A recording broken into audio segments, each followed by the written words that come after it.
மகாராஷ்டிரா மாநிலத்தில் இருக்கக்கூடிய மூத்த பத்திரிகையாளர்கள் இது ஒரு பங்காளி சண்டை என்ற ஒரு விமர்சனத்தை முன்வைத்திருந்தார்கள். ராஜகுமரன், இது அஜித் பவார் வெர்சஸ் சரத் பவார், அதே போல ஷிண்டே வெர்சஸ் இன்னொரு பிரிவு, இதை எப்படி பார்க்கிறது? இந்த முரண்கள், அதாவது மக்களவை தேர்தல் முடிவுகள் வெளியான பொழுது அதில் பதிவாகியிருந்த வாக்குகள் அடிப்படையில் உத்தவ் தாக்கரேயை தான் சிவசேனையினுடைய அடையாளமாக மகாராஷ்டிரா மக்கள் பார்க்கின்றார்கள் என்று சொல்லப்பட்டது. அதே போன்று சரத்பவார் தான் இன்றளவும் அந்த கட்சியினுடைய சின்னம், தேசியவாத காங்கிரசினுடைய பெயர் கொடியை பயன்படுத்துவதற்கான அதிகாரம் அஜித் பவாருக்கு தேர்தல் ஆணையத்தால் வழங்கப்பட்டிருந்தாலும் மகாராஷ்டிரா மக்களின் மனதில் தேசியவாத காங்கிரஸ் என்றால் அது சரத்பவார் தான் என்ற நிலைப்பாட்டில் அவர்கள் இன்னும் மாறவில்லை என்பதை மக்களவை தேர்தல் முடிவுகள் எதிரொலிப்பதாக சொல்லப்பட்டது. ஆனால் முற்றிலும் முரணாக இப்போது வந்திருக்கக்கூடிய இந்த சட்டப்பேரவை தேர்தல் முடிவுகள் வாயிலாக உத்தவ் தாக்கரேவை காட்டிலும் மராத்தா உள்ளிட்ட அந்த சிவசேனையினுடைய பாரம்பரிய வாக்குகளை பெற்றிருக்கக்கூடிய மக்கள் ஏக்நாத் ஷிண்டேயை தான் சிவசேனையின் அடையாளமாக ஏற்றுக்கொண்டிருக்கின்றார்கள் என்பது இந்த வாக்குகள் மூலமாக தெரிய வந்திருக்கின்றது.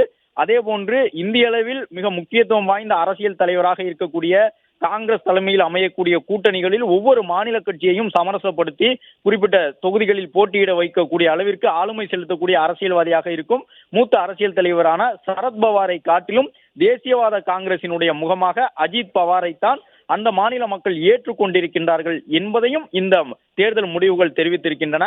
மக்களவை தேர்தலின் பொழுது பாஜகவிற்கு மாற்றாக வாக்களிப்பதற்கு முன்வந்த மகாராஷ்டிரா மக்கள் சட்டப்பேரவை தேர்தல் நடைபெறக்கூடிய சூழலில் தற்போது இருக்கக்கூடிய ஏக்நாத் ஷிண்டே இடம்பெற்றிருக்கக்கூடிய அந்த அணியை வெற்றி பெற வேண்டும் என்று முடிவு செய்து வாக்களித்திருக்கின்றார்கள் என்பது ஒட்டுமொத்த வாக்குகளில் சரிபாதி வாக்குகளுக்கும் கூடுதலான வாக்குகள் பாஜக கூட்டணியை நோக்கி சென்றிருப்பதன் மூலமாக தெரிய வந்திருக்கின்றது.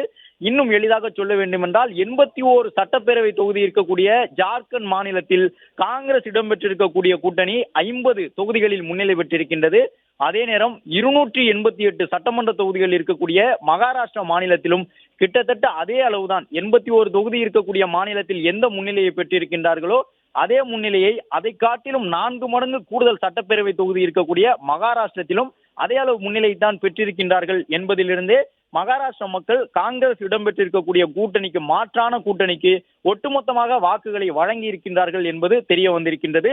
இந்த முடிவு தேசிய அளவில் காங்கிரஸ் கட்சிக்கு ஒரு மிகப்பெரிய அழுத்தத்தை தரக்கூடிய முடிவாக இருக்கும்.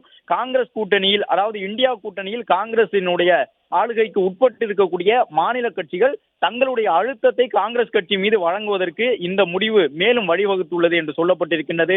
ஏற்கனவே ஹரியானா தேர்தலின் பொழுது காங்கிரஸ் தனித்து நின்றதை அதனுடைய கூட்டணியில் இருக்கக்கூடிய கட்சிகளை விமர்சித்திருந்தன. அதே போன்ற நிலை தற்போதும் உருவாகி இருக்கின்றது. மாநிலத்தில் காங்கிரஸ் கூட்டணி முன்னிலையில் இருக்கின்றது.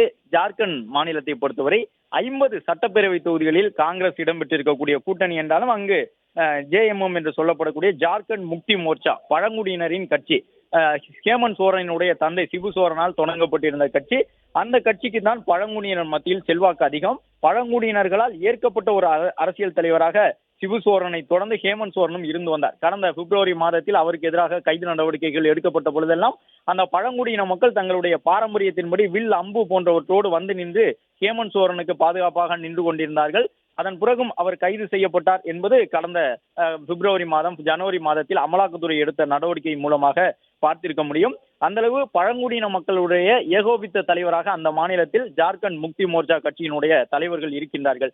ஆனால் இந்த முறை அதில் ஒரு மிக பெரும் சரிவு இருக்கும் என்பது தெள்ள தெளிவாக தேர்தலுக்கு முன்பே தெரிய வந்தது. அதன்படி 2 முக்கிய பழங்குடியின தலைவர்கள் ஜார்க்கண்ட் முக்தி மோர்ச்சா அணியிலிருந்து அவர்கள் பாஜகவை நோக்கி சென்றார்கள். அதன்படி பாஜகவினுடைய மாநில தலைவராக கூட ஜார்க்கண்ட் முக்தி மோர்ச்சாவில் இருந்து சென்ற பழங்குடியின தலைவரை முன்னிறுத்தி இருந்தது பாஜக.